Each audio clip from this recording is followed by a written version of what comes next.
Noah Carter pushed through the throngs of travelers at Terminal C, his heart pounding in rhythm with the rolling wheels of his worn carry-on. The final boarding call for Flight 386 to Chicago echoed overhead, each syllable slicing through the ambient noise like a warning bell. Clutching the strap of his overstuffed backpack, Noah glanced down at his watch. Just under 20 minutes remained before the gate would close. He had made tighter flights before, but never one this important. Inside that backpack was everything riding on his future. 5 copies of his resume, a clean button-down shirt folded with painful precision, and a dog-eared notepad brimming with questions for the interview panel. Midwest Motors, one of the biggest names in automotive engineering, had finally noticed his application after nearly a year of dead ends. It wasn't just a job, it was a way out. At 41, Noah wasn't the kind of candidate who usually got second chances. After nearly 2 decades working in a small-town garage, he'd built a reputation for fixing anything with a motor, but had never managed to escape the limitations of his zip code. This interview wasn't just about moving up. It was about moving forward, about finally being seen by the kind of people who could change his career trajectory. He had scraped together nearly 3 months of savings to buy the plane ticket and afford the trip. Every step toward Gate 18 felt like it carried the weight of that risk. Every second lost in that TSA line had eaten into his buffer time, and now he was running on hope alone. The security line had been brutal. A slow-moving family, an overly chatty agent, and a flagged ID check had all conspired to rob him of the precious minutes he had left. By the time he slipped on his boots and hoisted his backpack again, sweat had begun to form at the small of his back. "Just get to the gate," he muttered under his breath, weaving between people, dodging wheelchairs and unattended carts. His eyes scanned the overhead signs with laser focus, recalculating routes in real time like a human GPS under pressure. He knew the layout of the airport from a late-night YouTube walkthrough, but real-life stakes made every hallway longer and every turn more uncertain. He could feel the stares as he jogged past, a tall man with slightly disheveled hair and a look of frantic determination on his face. He didn't care. He couldn't afford to care. The interview in Chicago wasn't just for a paycheck. It promised benefits, health insurance, and something that felt almost mythical to him: job security. His phone buzzed in his back pocket, but he didn't check it. Likely another calendar notification reminding him of the time. He already knew. The window was closing, and he had no time for anything but forward motion. As he passed a crowded gate with a long standby line, he thought briefly about what it would mean to miss this flight, not just financially, but emotionally. How many more chances would he get? His thoughts were racing almost as fast as his steps when he came to a sudden halt. Just ahead of him, near the security checkpoint, was an elderly woman struggling to lift a large suitcase onto the conveyor belt. Her coat looked like it had seen better winters, and her hands trembled with the effort. People streamed around her as if she were invisible, a static inconvenience in a world that moved too fast. Noah hesitated, his eyes flicking from her to the clock above the escalator. He had maybe 18 minutes, possibly less if the boarding gate wasn't close. The safe thing to do, the thing most people would do, was keep moving. He closed his eyes for a beat, then took a breath. And just like that, Noah Carter changed direction, not toward his future, but toward someone else's need. Just as Noah Carter was about to step away from his moment of hesitation, the sound of suitcase wheels dragging unevenly over the tile pulled his gaze again. There she was, a small, elderly woman with silver hair tucked into a soft bun, wearing a faded blue wool coat that hung loosely over her shoulders. She stood alone near the edge of the security area, surrounded by 3 mismatched suitcases. Each looked heavier than the last, their handles fraying and zippers strained to their limit. One of them had toppled sideways, and the woman was awkwardly trying to right it while juggling a boarding pass and a purse that refused to stay closed. Travelers streamed past her without a second glance. A man in a tailored blazer maneuvered around her with the grace of someone used to never being delayed, and a group of teens snickered as they sidestepped the luggage obstacle like it was part of a game. But for Noah, the scene felt different. felt wrong. He exhaled hard, the weight of the moment pressing into his chest. He could still make his gate, but he'd be cutting it razor thin. His brain was screaming about consequences, about the cost of missing the interview, about the wasted savings and the dwindling backup plans. But another part of him, quieter, more familiar, was already guiding his steps. "Ma'am," he said as he approached, his tone warm and steady, "can I give you a hand with those?" The woman turned toward him slowly, her eyes a piercing blue, alert and intelligent despite the weariness in her expression. "Oh, young man, I'd be so grateful," she replied, her voice carrying a soft southern lilt. "These bags were lighter when I packed them, I swear." Her smile was tired but genuine. Noah offered a chuckle as he crouched to grab the largest suitcase first, hoisting it with ease onto the conveyor belt. "Traveling somewhere fun?" he asked, trying to lighten the mood as he shifted the second bag into place. The woman chuckled lightly, brushing a strand of silver hair from her temple. "Just business," she said vaguely, then added, "though at my age, every trip starts to feel the same." The third suitcase gave him more trouble. The wheels were stuck, but he managed it. "I'm Noah, by the way, Noah Carter." He extended his hand, palm calloused from years of engine work. The woman took it in both of hers. "Linda," she said warmly. "Linda Bennett, and thank you again."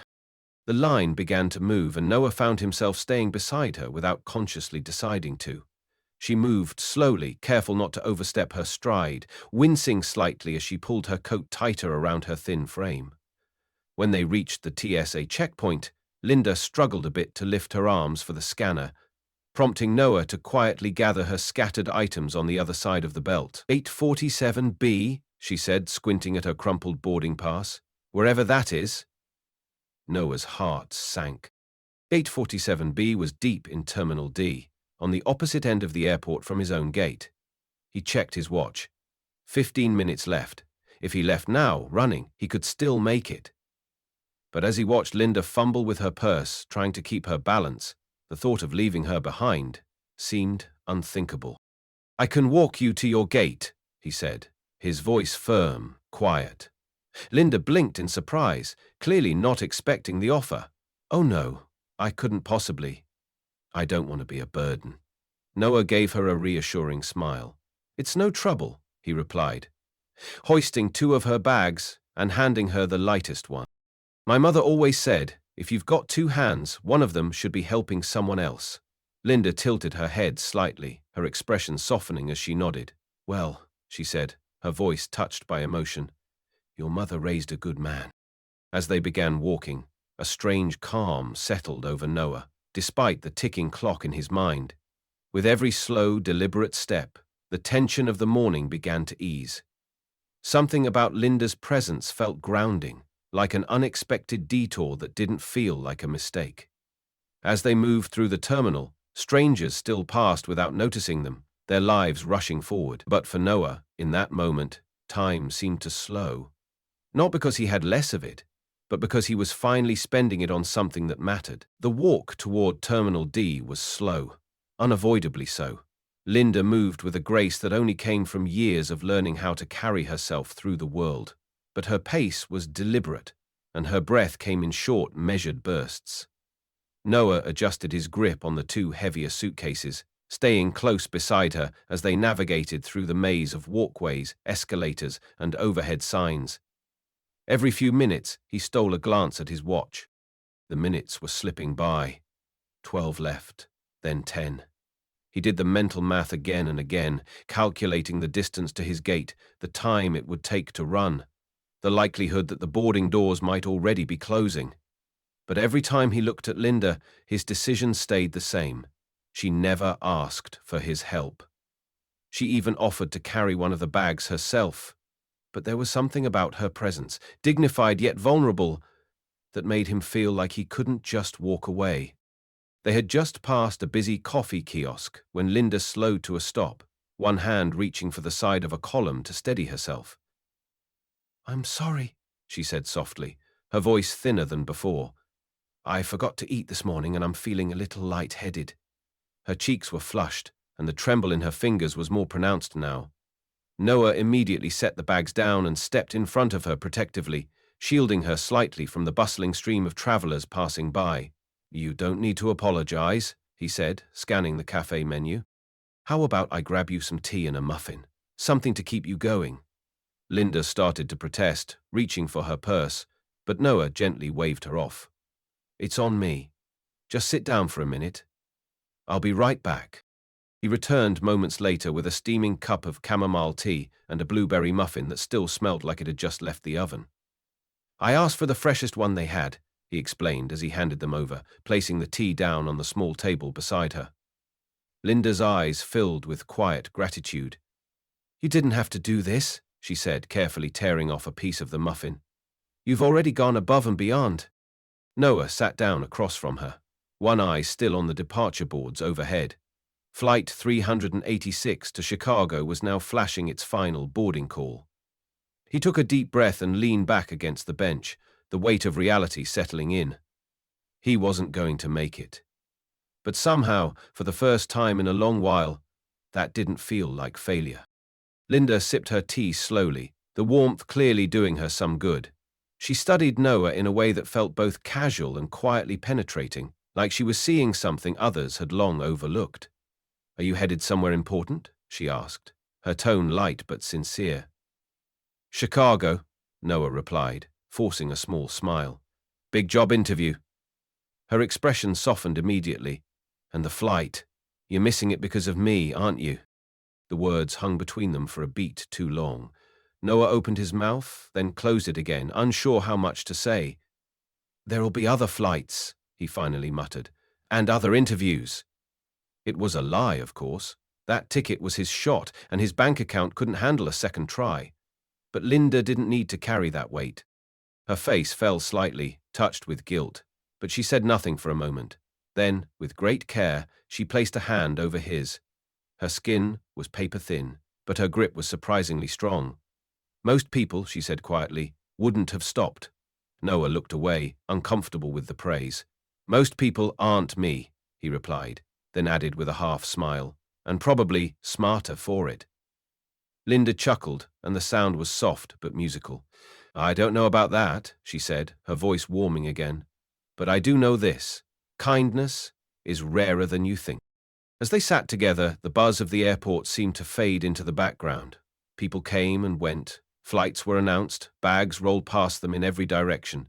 But in that small corner of Terminal D, something quieter took place. Something that wouldn't appear on any itinerary or boarding pass. A stranger chose compassion over convenience. A man with nothing to spare still gave everything he had.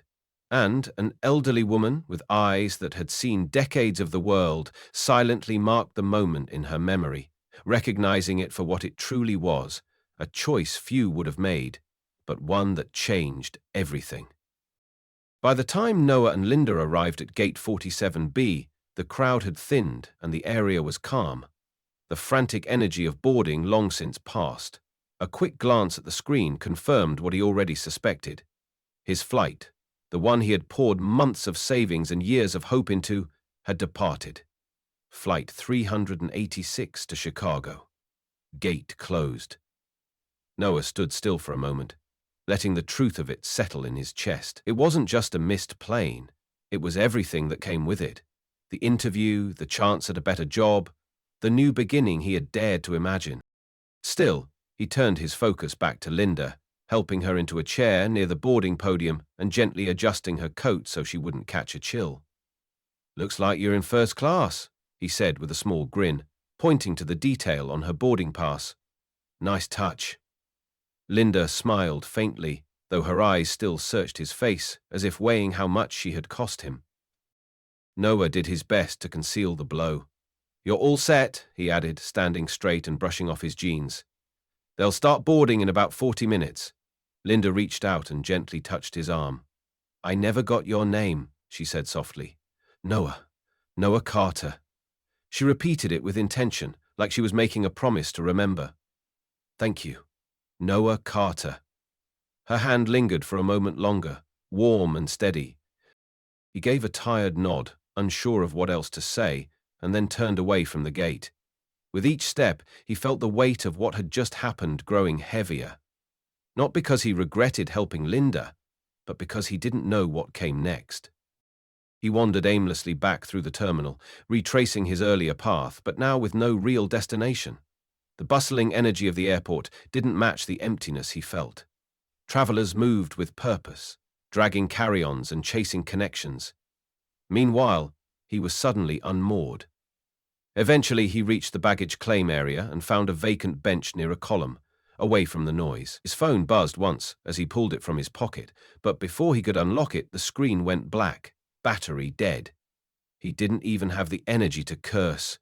With no charger, no flight, and no plan, he sank down onto the bench, letting his backpack slide to the floor beside him.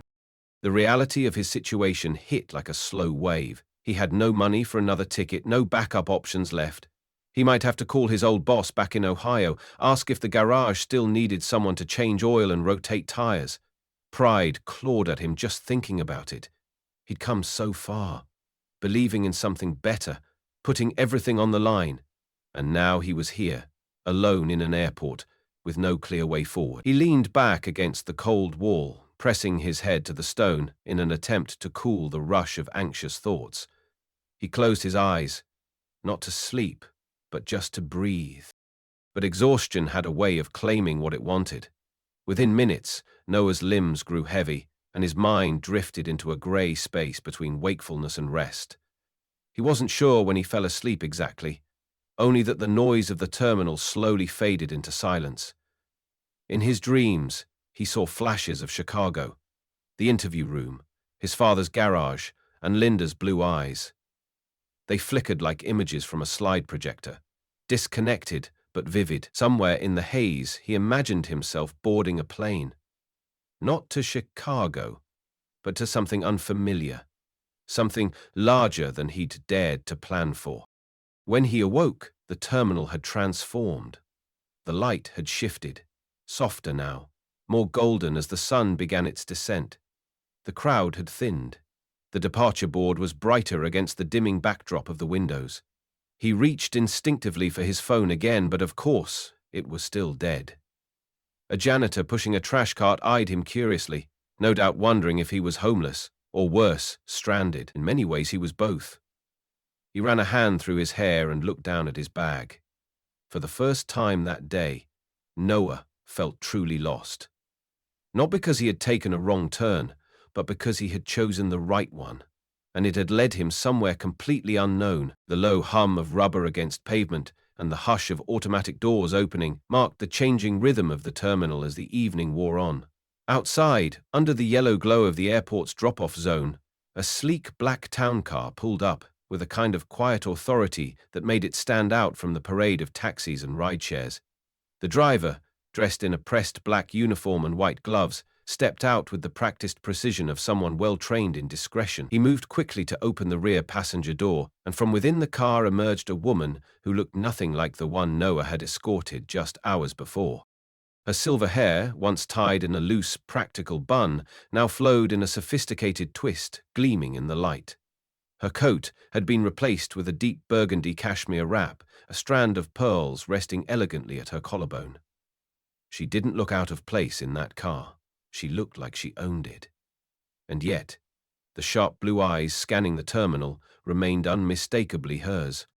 Noah blinked hard from his place on the cold bench near the baggage claim, momentarily convinced that exhaustion was playing tricks on his mind. He had been drifting in and out of sleep, the ache in his shoulders spreading into his neck, his dreams fading into reality, like fog lifting from a windshield. When he opened his eyes fully and saw this version of Linda, stepping into the terminal with poise and direction, he sat up straighter. He instinctively smoothed the front of his shirt, suddenly aware of the coffee stain on his t-shirt and the sagging state of his denim jacket. He considered slipping away, avoiding what he assumed would be an awkward encounter. But she spotted him before he could move. Her gaze landed on him like a magnet, and without hesitation, she made her way toward him.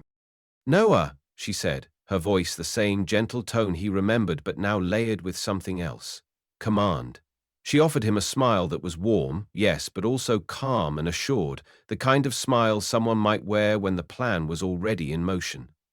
Noah stood awkwardly, rising to his feet, his brain scrambling to make sense of the moment. "Miss Bennett?" he asked, unsure if he should still call her that. "I thought you were already in the air by now." Linda nodded gently. "Plans changed," she replied. She didn't offer any further details, and Noah didn't press for them. He was too caught off guard by the shift in her appearance, the difference in her demeanor. Gone was the fragile woman struggling with a suitcase. Here stood someone, self-possessed and quietly powerful. For a long moment, neither of them spoke. Noah wasn't sure what he was supposed to say. He still felt the weight of the lost opportunity pressing on his shoulders, still heard the echo of the final boarding call in his mind. But Linda? No, this, Linda, seemed unaffected by the passage of time. She studied him for a second longer, then motioned back toward the car.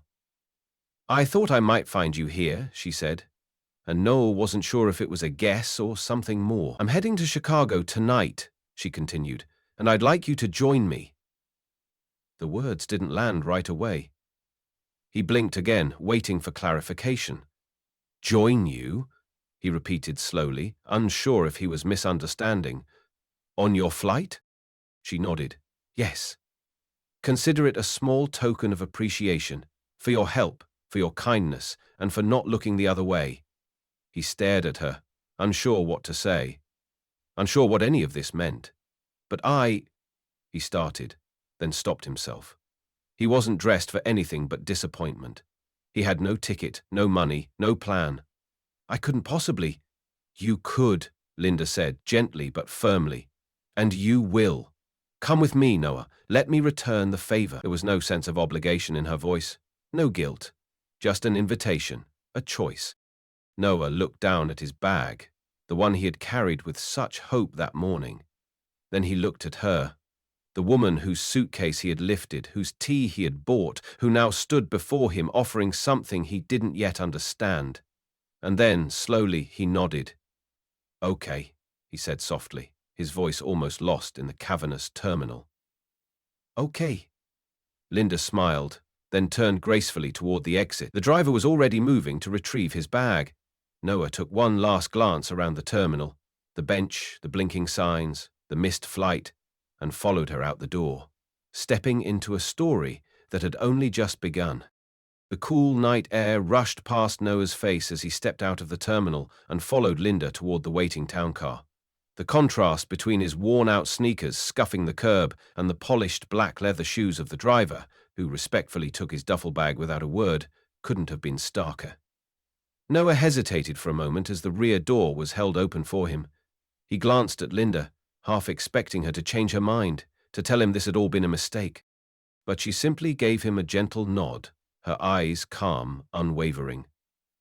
"We're heading to a different terminal," she said as they settled into the back seat. "Private aviation is tucked away from the main terminals. Less noise, more quiet." The words barely registered.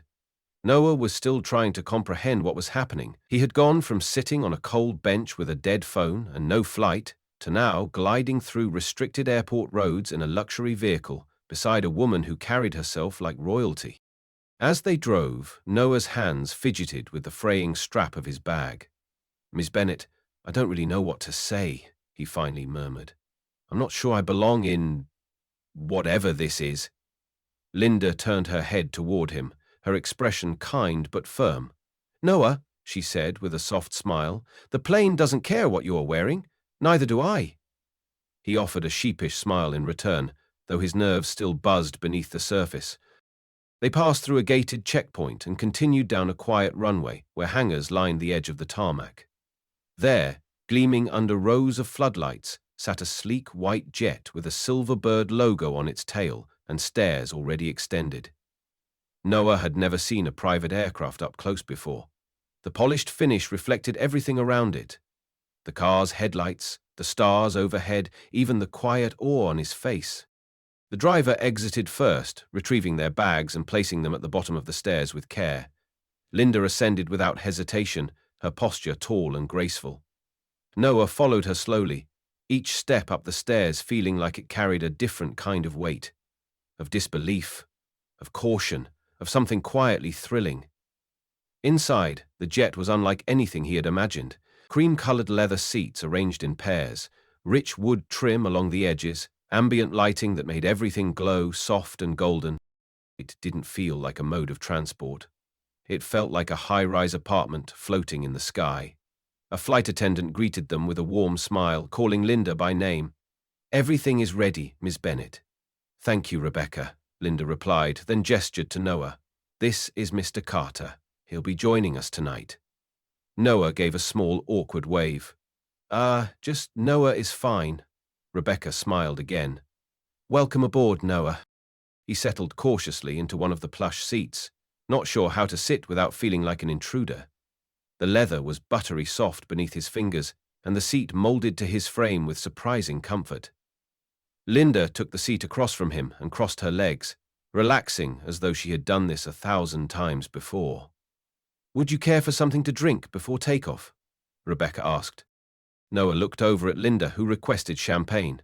"Just water for now," he replied. He didn't trust himself not to spill anything, and his nerves didn't need any extra stimulation. As Rebecca moved to prepare their drinks, Noah took in more of the cabin. There was a small kitchen area beyond a partial divider, fresh flowers in vases, and a subtle scent of lavender in the air. It was as if he had stepped through a hidden door into another world. As the plane began to taxi toward the runway, Linda turned to him again. "You still have your interview tomorrow, correct?" He nodded slowly, remembering the reason he had come in the first place. "Yes, or at least, I hope I can still make it." Linda offered a soft chuckle. "You'll make it. We'll be in Chicago before midnight." Noah's brows furrowed in disbelief, and then, slowly, a smile crept onto his face. The impossible was happening. He was flying to Chicago on a private jet because he had chosen to stop and help someone in need. That thought alone settled something deep in his chest, a quiet reassurance that somehow this wasn't a mistake. He looked out the window as the jet lined up on the runway, the lights of the city twinkling in the distance. The engines rumbled beneath them, powerful and smooth. The jet began to move, faster and faster, until the ground fell away and they lifted into the night sky. The ascent was unlike anything he'd ever felt. There was no jolt, no chaos, just the smooth, steady rise of something expertly built for purpose. As the cabin leveled out, Rebecca returned with his water and a small cloth napkin. Noah sipped slowly, eyes still wide with wonder. Across from him, Linda seemed content to let him soak it all in. He didn't speak right away. He couldn't. It wasn't just the luxury that overwhelmed him. It was the kindness, the sheer improbable generosity of a stranger. And though he still didn't understand where this journey would take him, one thing was clear. His life had already taken off. As the plane leveled out above the cloud line, Noah stared out the window in disbelief. The twinkling city lights below had shrunk into a quilt of dim glows, and the stars above seemed just a little closer than before. The hum of the engines was steady, almost meditative, and the entire cabin felt more like a floating living room than a mode of transportation. A soft chime sounded as Rebecca, the flight attendant, returned with a silver tray, and the rare words on the flight attendant were so sweet. "Dinner is ready, Miss Bennett. Mr. Carter, would you care to dine now?" Linda gave a slight nod, and Noah, still trying to play it cool despite the whirlwind of emotions inside him, agreed. He hadn't eaten much since breakfast, and the rich aroma that filled the cabin awakened a hunger that had been buried beneath nerves and adrenaline. Rebecca set the table with quiet elegance, placing plates of herb-crusted salmon, roasted vegetables, and wild rice in front of them. It was the kind of meal he'd only seen in movies. Linda took a sip of her wine and studied him thoughtfully.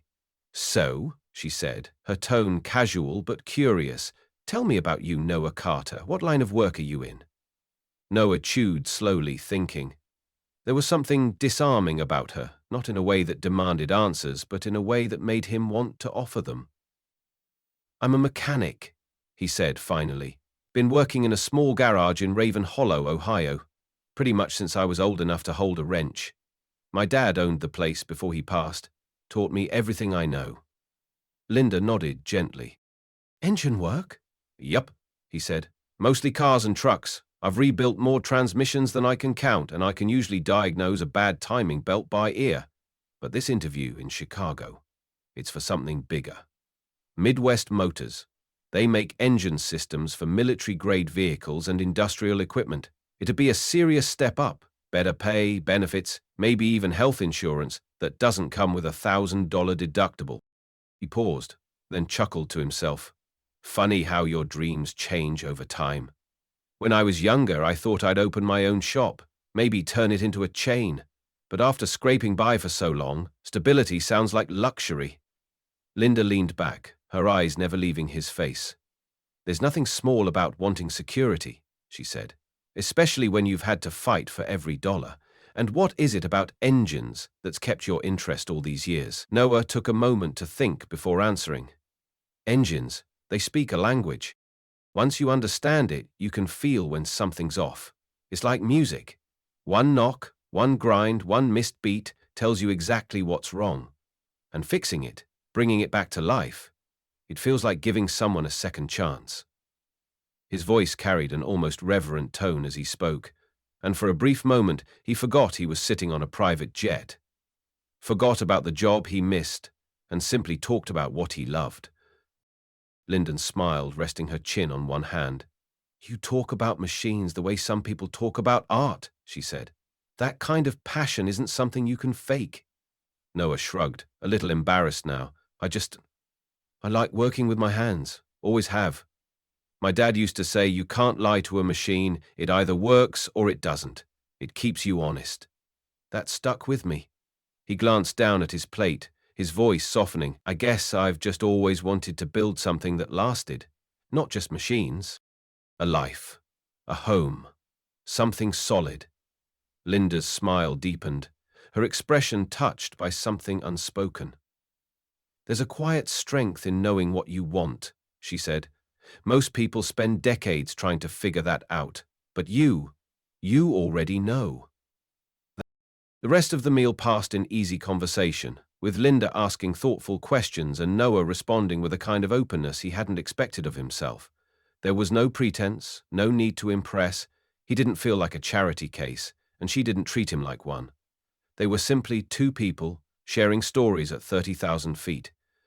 As Rebecca cleared the dishes and brought coffee, Noah sat back, feeling something shift inside him. This wasn't just a ride to Chicago. It was a conversation that reminded him of who he was beneath the fatigue and the fear. Someone honest, someone decent, someone who still believed in building things, one part at a time. And across from him sat someone who, perhaps, had seen that long before he had. The warmth of the coffee cup in his hand was grounding, but Noah still couldn't shake the surreal feeling that had crept in since the moment he stepped onto the jet. The cabin had quieted after dinner, the soft hum of the engines creating a steady rhythm beneath them as the jet glided effortlessly through the night sky. Rebecca had dimmed the lights slightly, casting a calm, intimate glow throughout the interior. Linda sat across from him, her posture relaxed, her expression unreadable. For a while, neither of them spoke. Noah looked out the window at the black expanse below, unsure if it was fatigue or disbelief that made him feel like this was all happening to someone else. Finally, Linda broke the silence, her voice even but deliberate. Tell me, Noah, are you familiar with Skybridge Airlines? The question caught him off guard. He turned to her slowly, brow furrowed. I think so. They're newish, right? Started with regional flights and expanded pretty fast? Linda nodded, her lips curving into a faint smile. That's right. We launched about 15 years ago. Grew faster than expected. These days we're operating internationally, including a few executive aircraft, like the one we're on now. Noah blinked, trying to place the significance of what she was saying. So, you work for them? He asked cautiously. Linda's smile deepened just a little, her eyes catching the cabin light as she leaned forward. I don't just work for them, Noah. I founded Skybridge Airlines. I'm its CEO and sole owner. The words landed with a weight he hadn't anticipated. For a moment, all he could do was stare at her. The coffee cup paused halfway to his lips before he set it down carefully, afraid he might drop it. Wait, you're the CEO? Of the whole company? His voice was soft, almost uncertain, like he needed her to say it again. Linda nodded, her expression calm, unshaken. Yes. And before you ask, yes, I was the woman struggling with 3 suitcases this morning at security. Yes, I could have had a personal assistant or a cart. But I chose not to. I do this once a year. Noah sat back in his seat, trying to reconcile the elegant woman in front of him with the one who had looked so out of place earlier that day. Why? He finally asked. Why put yourself through that? Linda looked out the window for a moment before answering. Because I need to see what our passengers see. I need to experience what they go through. No corporate report, no employee survey will ever tell me what a traveler feels in the moment they're ignored, dismissed, or helped. She turned back to him, her eyes sharp but kind. Over the years, I've seen a lot. Gate agents who don't make eye contact, flight attendants who scroll their phones instead of offering help, but every now and then, she paused, her gaze landing squarely on him. I see someone who still chooses kindness. Someone like you. Noah's throat went dry. He wanted to argue, to brush it off, to insist that he had only done what anyone would have done, but deep down he knew that wasn't entirely true. He had watched a dozen people walk past her without a second glance. He'd had every reason to do the same. But he hadn't. And now, the woman he'd helped, the woman he had almost missed his future for, was telling him she owned the airline that could very well change his life. I don't even know what to say, Noah admitted, his voice barely above a whisper. You don't have to say anything, Linda replied. Just know this. What you did today didn't go unnoticed, and not just by me. Rebecca saw it, my driver did. Everyone who matters in my world noticed how you treated someone when you thought no one was watching. Noah sat with that truth for a moment, letting it settle in a place he hadn't accessed in years, the part of himself that still believed in integrity for its own sake. Linda lifted her coffee cup in a gentle toast. To being seen, Mr. Carter, she said with quiet conviction. He raised his cup, his hand still shaking slightly. To surprises, he replied, voice trembling. And with that, the flight continued, still airborne but now undeniably grounded in something far more meaningful than altitude. The jet continued its quiet glide through the night, a silver thread across the vast sky, as Linda sat comfortably in her seat, legs crossed, her gaze steady. Noah, still trying to process the revelation of who she really was, felt the silence between them deepen, not with discomfort, but with something more meaningful. The kind of silence that precedes a truth that has waited a long time to be spoken. He had barely touched his coffee, his hands folded loosely in his lap, unsure of what to say or how to respond. Across from him, Linda seemed to study him, not in a judgmental way, but in the way someone might study a blueprint, searching for the strength behind its structure. After a moment, she leaned forward slightly and began to speak. In 15 years of doing this, she said softly, traveling anonymously, walking through terminals without assistance or special treatment, I've been helped by exactly 6 people. Her voice carried no bitterness, no cynicism, just a quiet resignation that made Noah's chest tighten.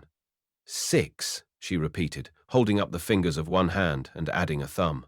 And that's after thousands of passengers, hundreds of airports. Not one of them ever recognized me, of course. And that's the point. Most of them never even looked up. Noah swallowed hard. He remembered the young airline employee who had walked past her without a glance, the businessman too focused on his tablet, the family weaving around her bags like she didn't exist. I'm sure some of them were just in a hurry, he offered gently, like I was. Linda's smile was soft but firm. We're all in a hurry, Noah, but kindness doesn't take long. A glance, a question, a hand on a suitcase. Most people don't even slow down long enough to notice when someone needs help. Her voice dipped lower, more reflective. But you did. And not only that, you gave up something real. Your flight, your interview, your plan. Noah shifted in his seat, uncomfortable with the attention. It wasn't a big deal, he mumbled. I just couldn't walk away. Linda's eyes locked on his. But that's the thing, Noah. It was a big deal. It always is. People like to talk about values. They post quotes about integrity and compassion. But when no one's watching, when there's no benefit, no audience, most people choose convenience. But not you. He looked down at his hands, rough and calloused from years of work, and wondered why it felt so strange to be recognized for something that had felt so instinctive. Linda continued, her tone now more thoughtful. You didn't help me because you thought I was someone important. You didn't help me because there was a camera or a crowd. You helped because it was the right thing to do. And that, she paused, is the rarest kind of decency. Her words hit him like a slow-moving wave, calm on the surface, but powerful enough to stir something deep inside. I've built companies, hired executives, led thousands. But the truth is, I've seen very few people who carry the kind of character you showed today. The jet hit a slight current, a small tremor that passed through the floor beneath them, unnoticed by either of them. Noah finally met her gaze again, his voice steady but quiet. I didn't think it was anything special, he said. I just didn't want to be the guy who walked by and did nothing. Linda nodded slowly, and that's exactly why it was special. You didn't see it as heroic, which made it even more so. You were just decent, honest, kind. And in a world that's too often focused on appearances and transactions, that kind of character is worth more than you know. For a while, neither of them spoke. The silence returned, but this time it carried weight, not awkwardness, but understanding. Noah leaned back, exhaling deeply, feeling something inside him shift. He had never been praised for who he was, only for what he could fix or how fast he could work.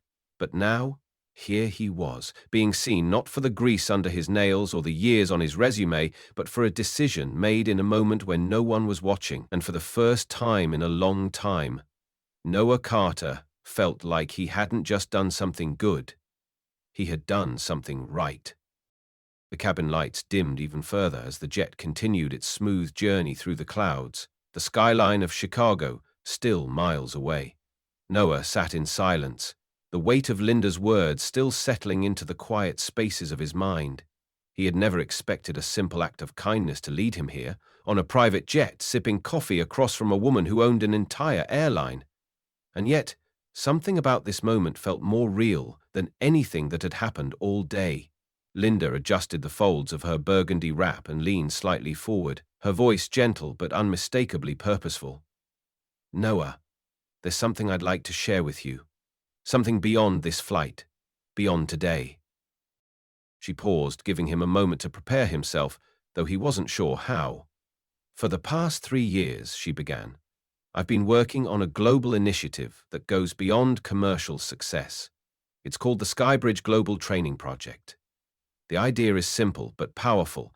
Create aviation maintenance and engineering hubs in underserved parts of the world, Kenya, Brazil, Vietnam, Indonesia, regions with growing aviation demand but almost no local infrastructure to support it. She unfolded a small map from her side bag and placed it on the table between them. Red dots marked across several continents, connected by faint, arcing lines. Right now, airlines from these places have to send their aircraft thousands of miles for even basic maintenance. It's inefficient, costly, and ultimately unsustainable as air travel expands. Noah leaned in, examining the map, listening intently. The mechanic in him instantly understood the problem. That's a lot of downtime for those aircraft, he said quietly, and a lot of missed opportunities for locals who could do the work themselves, if they had the training. Linda's eyes lit up, impressed. Exactly, she said, but this isn't just about logistics or revenue. It's about empowerment. It's about giving young people in these regions the chance to build careers in a global industry, not just jobs, Noah. Professions, skills they can pass on, communities they can uplift, economies they can stabilize from within. She looked at him then, with the kind of gaze that made him sit straighter in his seat. But here's the truth, she continued. Building the centers, buying the equipment, writing the curriculum, that's all the easy part. The hard part is finding the right people to lead them. People with hands-on knowledge, the ability to teach, and most importantly, the kind of integrity that can't be taught in a classroom. People who care when no one's looking. People like you. The words landed like thunder in Noah's chest. He sat frozen for a moment, not quite believing what he was hearing. Me? He asked, voice cautious. I've never even worked on an aeroplane. Linda smiled. Not yet. But mechanical intuition is universal, and skills can be taught. What can't be taught is who you are when no one's watching. She gestured to the table, to the coffee cups, to the map, and then finally, to him. I watched how you treated me. I saw your patience, your humility, your willingness to do the right thing even when it cost you something. That's the kind of leadership these training hubs need, not corporate managers, not politicians, builders, fixers, teachers, and most of all, examples. Noah looked down, unsure what to say. He'd spent most of his life working under hoods and over pits, never dreaming that one day someone might consider him for anything beyond the next oil change. He wasn't used to being the center of anything, let alone an initiative that spanned continents. I wouldn't even know where to start, he admitted. I'm just a guy from a small-town garage. Linda leaned back, her smile thoughtful and kind. That may be exactly why you're the right one to begin, she said. Because small towns raise people who understand hard work, quiet leadership, and the value of community. That's where all of this starts, not in boardrooms, but in places just like the one you come from. As the city lights of Chicago began to flicker on the horizon, Noah felt a pull inside him that was equal parts fear and possibility. A bigger mission had just been placed before him. One he hadn't asked for, but one that somehow felt like it had been waiting for him all along. He looked out the window, the jets slicing through clouds with ease, and for the first time in a long while, he wondered not about what he had lost, but about what he might be capable of building. The city lights of Chicago grew larger in the distance, tiny clusters of gold and white glowing against the dark canvas of night. Inside the private jet, the atmosphere was still, the hum of the engines providing a quiet background rhythm to a conversation that had taken a life-altering turn. Noah sat with his hands folded in his lap, still absorbing the magnitude of Linda's proposal. She had just shared a vision that stretched across continents, a plan to establish aviation training hubs in underserved parts of the world, aimed at changing not just an industry, but entire communities. Now, she reached into her leather case and pulled out a sleek, cream-colored folder. She placed it gently on the table between them, her fingers brushing across the surface before sliding it toward him.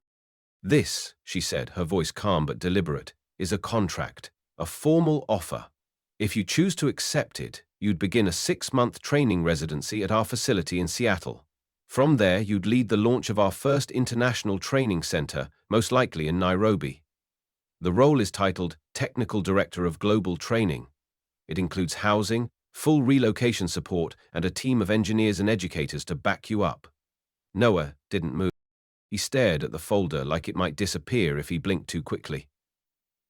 That's a lot, he said finally. Linda's smile was reassuring. Take your time. But you should know. The compensation package is competitive. Nearly 3 times what Midwest Motors offered you, and that's before the international bonuses and travel stipends. Noah swallowed hard, his throat suddenly dry. He reached out, slowly opening the folder, his eyes scanning the first page of the offer letter. There it was, in crisp black print. His name, the title, the salary. He couldn't believe what he was seeing. It wasn't just the number, though that alone would have changed his life. It was the trust behind it. Someone was willing to bet on him. Not just as a technician, but as a leader. Linda, he said softly, struggling to find the words. Why me? There have to be people with more experience, more qualifications, people who've worked in aviation their whole lives. She leaned forward, resting her elbows on the table. Qualifications can be taught, experience can be gained, but who you are when no one's watching, that can't be manufactured. You've already shown me what kind of man you are, and that's the kind of man I need, leading a team halfway across the world. Noah exhaled, leaning back in his seat.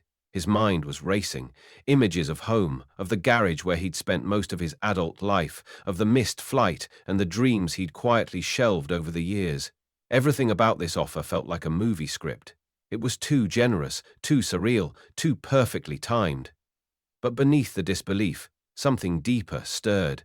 Possibility, pride, purpose. "I'd be starting from zero," he said. "I'd have to learn aircraft systems. I'd have to manage people, build a curriculum, speak at meetings." His voice trailed off. "And you'd have a team to guide you," Linda replied. "No one expects you to do it alone. We invest in people with potential, and I believe you have more than most." Noah closed the folder and set it gently on the table. His hands trembled slightly. He looked up at her, the weight of the moment anchoring his voice. "This isn't something I can say yes to in a snap," he said. "It's not just a job, it's a whole new life, and it deserves real thought." Linda nodded without hesitation. "I wouldn't want you to answer any other way." She reached into her bag once more and handed him a small business card. Just her name, the Skybridge logo, and a phone number. "Call this tomorrow evening," she said. "After your interview. If you still want the Midwest job, it's yours to take. But if something in you says this is your next chapter, I'll be waiting." As the jet began its descent toward the city, Noah tucked the folder and card carefully into his bag, his fingers resting on them for a moment longer than necessary. He didn't know what tomorrow would bring, but for the first time in years, he wasn't afraid of the unknown. He was curious. And beneath the nerves and disbelief, a quiet voice whispered that maybe, just maybe, this wasn't too good to be true. Maybe this was what happened when the right person saw something in you before you saw it in yourself. The next evening, as the sun dipped behind Chicago's skyline, painting the glass towers with hues of amber and violet, Noah found himself in the back of another luxury town car. This one weaved its way through the Gold Coast neighborhood, past quiet brownstones and opulent storefronts, until it pulled up in front of a discreet, unmarked restaurant. Just a brass number on the door and the subtle presence of a doorman hinted at its exclusivity. He adjusted the cuffs of his blazer, the only one he owned, bought years ago for a cousin's wedding, and took a deep breath before stepping inside. The maitre d', already expecting him, led Noah through the dimly lit dining room and into a private alcove in the back. There, seated at a round table with a tablet in one hand and a glass of white wine in the other, was Linda Bennett. She looked up, her silver hair swept into an elegant twist, her navy suit crisp and unassuming but full of quiet authority. "Noah," she said, standing and smiling. "Right on time." He smiled back, still slightly stunned that this was his life now, being ushered into secret restaurants by CEOs who flew him across the country on private jets. "I hope I didn't overdress," he joked, tugging lightly at his jacket. "Perfect," she replied with warmth. As they settled into their seats, dinner was served with the kind of effortless choreography that only places like this could offer. Candlelight danced between them, but the conversation wasted no time on pleasantries. "I received word about your interview," Linda began, her voice measured. "Midwest Motors has made you an offer. A good one. Congratulations." Noah nodded. "They bumped up the salary, benefits, even offered relocation assistance. I think they were worried I'd gotten away." He gave a half smile, but it didn't quite reach his eyes. Linda leaned in slightly, folding her hands over the linen napkin. "So the question is, are you going to take it?" Noah paused. It was the question that had haunted him the entire flight, that had weighed on him all day. "It's a solid offer," he said carefully. "Good pay, health coverage, stability. And after everything these past few years, stability sounds pretty appealing." Linda nodded, her expression unreadable. "It is appealing, safety always is, but sometimes life offers us elevators instead of staircases. Sometimes the leap is what leads to real change." She unfolded a large map from her bag, the same one she'd shown him on the plane, and laid it across the table. She pointed to Nairobi, then traced a red line across Brazil, Vietnam, and Indonesia. "Skybridge Global isn't just an expansion project," she said. "It's a revolution in how we build aviation ecosystems. We want to train, mentor, and empower the next generation of engineers where they live, where they can make a difference." And I want you, Noah, to lead the first hub in Nairobi. His fork paused mid-air. The words echoed through him, loud and unignorable. Lead? He repeated, as in, be in charge? Linda smiled. You'd be supported by an expert team. But yes, you'd be the heart of it, the mentor, the example. You'd help design the training program, select the apprentices, oversee the entire operation on the ground.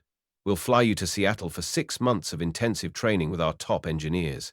After that, Nairobi. Noah leaned back, overwhelmed. That's a lot. It is, she agreed. It's also 3 times the salary of Midwest Motors. With global travel, full relocation, and, most importantly, a purpose bigger than yourself. He didn't speak for a long moment. His eyes drifted from the map to the candle flame, to his calloused hands resting on the table. I've spent my whole life fixing things in garages no one ever noticed, he said quietly. Helping customers get back on the road? I never thought I'd be asked to build something like this. Linda looked at him with absolute clarity. That's why I'm asking you. Because you never expected it, and because you still showed up, when it mattered most, and when no one was watching. The weight of the moment settled between them, heavier than any dinner or offer letter. The safe path lay open before him, steady, predictable, and familiar. But across the table, possibility was unfolding like wings in the wind. Noah looked up, his voice steady. I need time, he said. Not long, just a little. To think, to breathe, to be sure I'm not dreaming. Linda nodded. Of course. But I suspect, she said with a knowing smile, that you've been thinking about little else since the moment you stepped off that plane. She reached across the table and handed him a pen. Sleek, silver, engraved with the Skybridge logo. You don't have to sign tonight, but if you do, we begin next week. As they finished dinner, the streets of Chicago sparkled outside the window, alive with movement. And somewhere in that glow, in the quiet beat of a life about to change, Noah Carter felt the balance of his world tip, away from safety and towards something far, far greater. Later that night, back in his hotel room overlooking the shimmering skyline of downtown Chicago, Noah Carter sat alone at the small desk by the window. The lights of the city glowed like stars beneath him, blurred slightly by the steam rising from the untouched cup of hotel coffee beside his laptop. On the desk in front of him sat 2 documents, the Midwest Motors job offer and the contract Linda had handed him earlier that evening, neatly tucked inside its crisp Skybridge Global fold. Both were pathways to a new chapter, but only one had the power to completely rewrite his story.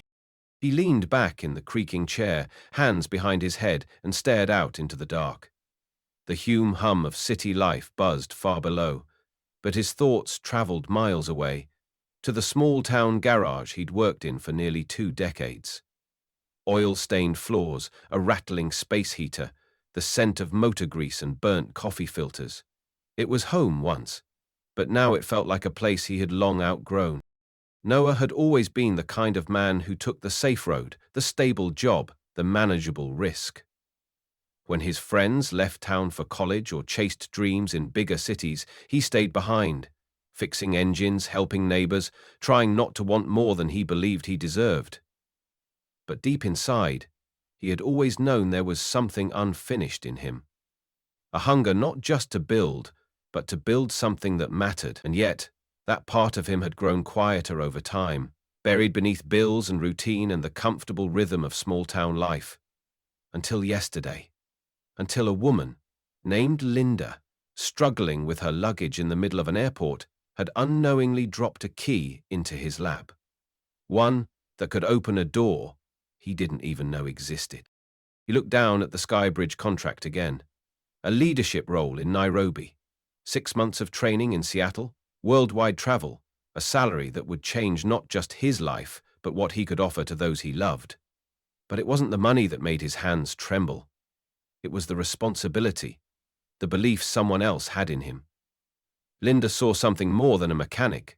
She saw a teacher, a leader, a man who could build communities the way he once rebuilt engines, with patience, precision, and heart. And all of it had come from a moment most people wouldn't have thought twice about. One choice to stop. One choice to help. One cup of tea offered to a stranger. And now, here he was, standing on the edge of something so much bigger than himself. He picked up the pen Linda had given him, sleek, silver, engraved with the Skybridge logo. It felt heavier than it looked, not because of the material, but because of the meaning it carried. He could still say no. He could pack his bags, thank her for the opportunity, and settle into the Midwest job, a solid future, a predictable climb. But something in his gut told him that if he did, a part of him would always wonder what might have been. The part of him that had once dreamed of opening his own garage. The part that believed in purpose, not just paychecks. The part that hadn't quite given up yet. He uncapped the pen, took a deep breath, and signed his name.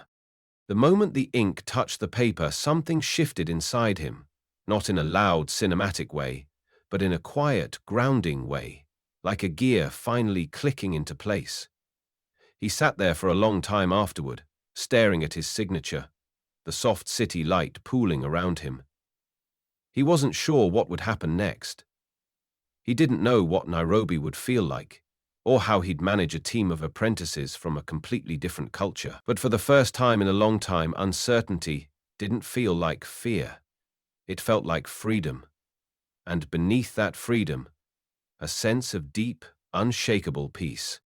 As Noah crawled into bed that night, he didn't think about what he was leaving behind. He thought about what he was finally stepping into. A life of service, of purpose, of global impact. Rooted in a decision that had taken less than 10 seconds to make. He had helped a stranger, and in doing so, he had helped himself, in a way he never could have imagined. Kindness, it turned out, wasn't just a virtue, it was a doorway. And Noah Carter had just walked through it. 18 months later, the rising sun over Nairobi bathed the newly constructed Skybridge Aviation Training Center in golden light. The facility stood on the outskirts of the city, surrounded by the red dirt roads and green rolling hills of Kenya's heartland. Its sleek glass exterior, trimmed in silver and blue, shimmered beneath the morning rays, an emblem of progress and purpose. Inside, dozens of young men and women in navy blue uniforms moved with quiet confidence through spacious hangars and state-of-the-art classrooms. Engines sat disassembled on steel tables, every bolt and wire a learning opportunity. Charts, whiteboards, and aircraft diagnostic tools filled the training halls. At the center of it all stood Noah Carter, no longer the wide-eyed mechanic from a small Ohio town, but now director of global technical training for Skybridge. He wore a crisp uniform with his name embroidered above the pocket, his once rough hands now steady with instruction rather than routine labor. Noah walked through the open hangar doors that morning with the kind of calm presence that came from both experience and purpose. His Kenyan staff and apprentices greeted him with respect, not out of obligation but out of admiration. In the past year and a half, he had helped train over 30 technicians, many of whom had gone from knowing nothing about jet engines to leading maintenance teams on real aircraft. His curriculum, built from scratch during those first intense months, had since been translated into 2 languages and adopted by neighboring programs. The Nairobi hub, once a vision sketched on a napkin in Chicago, had become a cornerstone of Skybridge's international training initiative. Even local airlines like Kenyan Skylink and Afrojet had begun partnering with the center, sending their junior technicians for certification. It was a dream that had been built bolt by bolt, lesson by lesson, life by life. That morning, however, carried extra significance. A black town car pulled up quietly outside the facility, and a familiar figure emerged. Linda Bennett stepped onto the tarmac, her light linen suit a soft contrast to the bold Kenyan sun. Though she moved more slowly now, her presence was still commanding. Her eyes scanned the facility she had once only imagined, taking in the students, the equipment, the subtle hum of work well done. She was not here for ceremony, though one had been planned. She had come to see it, to see him, and to mark the moment with a kind of pride that didn't need fanfare to be felt.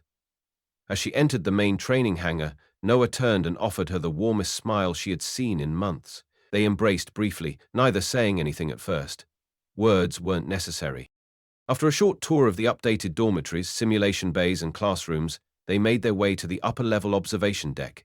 From there, they could see the entire operation, the hangars, the taxiways, and the small airstrip they'd helped extend to accommodate mid-size aircraft.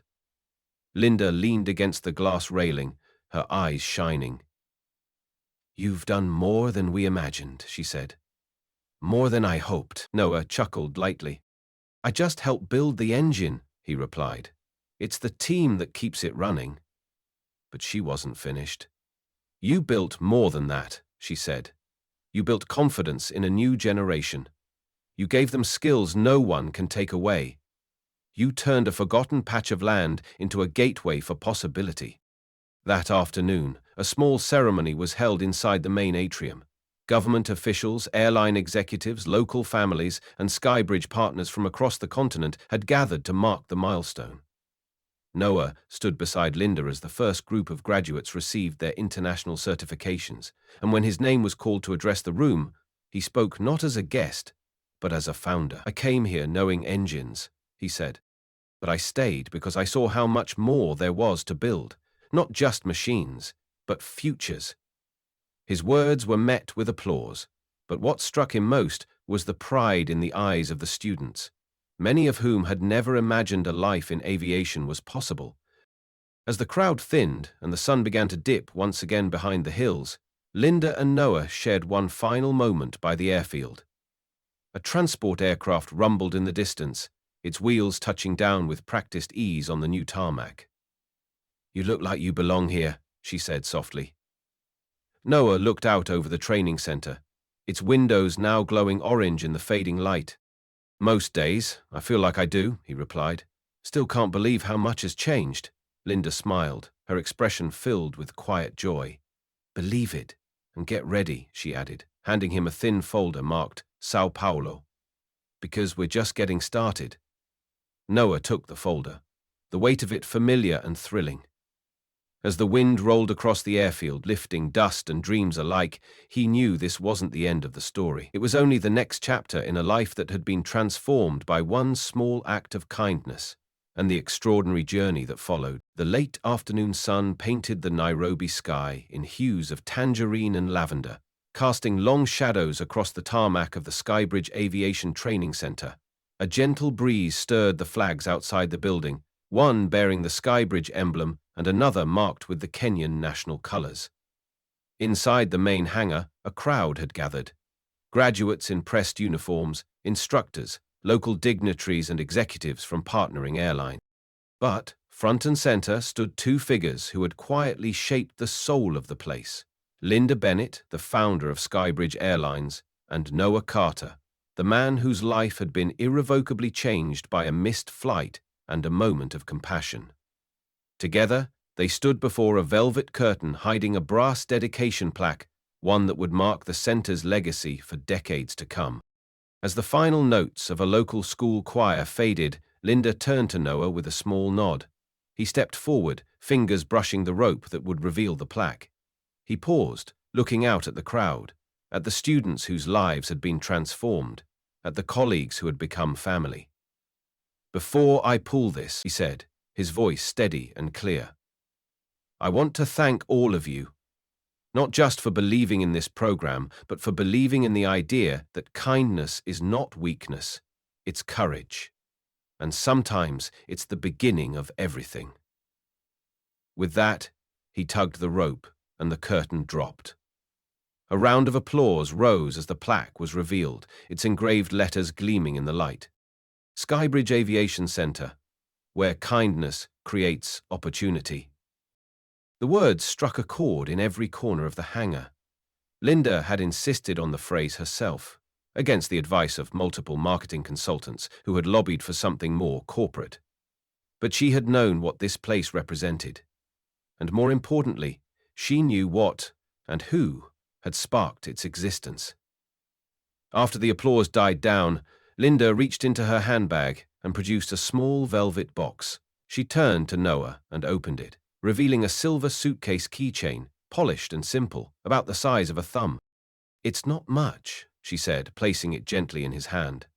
But I wanted you to have something to remember how this all began.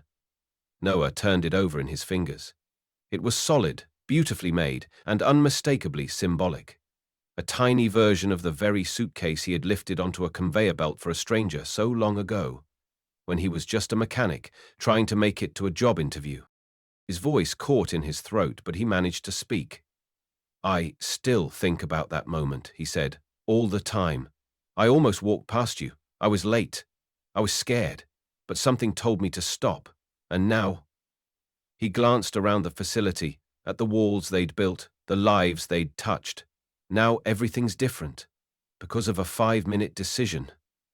Linda smiled, her eyes soft. That's the thing about moments, Noah. Most people never realize how big they are until they've passed. You didn't just change your life that day. You changed mine. You reminded me why I started all of this in the first place. Later, as the crowd dispersed and the center returned to its daily rhythm, Linda and Noah stood once more on the observation deck, watching a group of apprentices run diagnostics on a twin Jenny aircraft. The Niobe sun was setting now, casting golden reflections across the glass. Linda placed a hand on his shoulder. Are you ready for Sao Paulo? She asked. Noah grinned. I've already started assembling the team. He tapped the folder tucked under his arm. Inside were floor plans, training modules, and names of young Brazilians eager to follow the path paved in Kenya. Good, Linda replied, turning toward the elevator, because the world doesn't wait, and we have more doors to open. As he stood alone a moment longer, the silver suitcase keychain resting in his palm, Noah looked out across the tarmac and felt the full weight of everything that had brought him here. Not the flights, not the titles, but the kindness, the pause, the decision to help when no one else would. And in that clarity, he found something deeper than pride. He found peace. The world was wide, and his journey was only beginning. But wherever it took him, Brazil, Vietnam, or beyond, he would carry the same message carved into the plaque, that kindness creates opportunity. And sometimes, a missed flight is exactly where the real journey begins. If stories like this moved you, inspired you, or made you think differently about the power of simple kindness, we invite you to subscribe to Deep Inside HQ, where we bring you powerful, true-to-life narratives that highlight human decency, hidden struggles, and the surprising twists that change lives. Don't forget to like, share, and comment to keep these stories reaching hearts around the world. At Deep Inside HQ, every story starts small, but leaves a deep impact.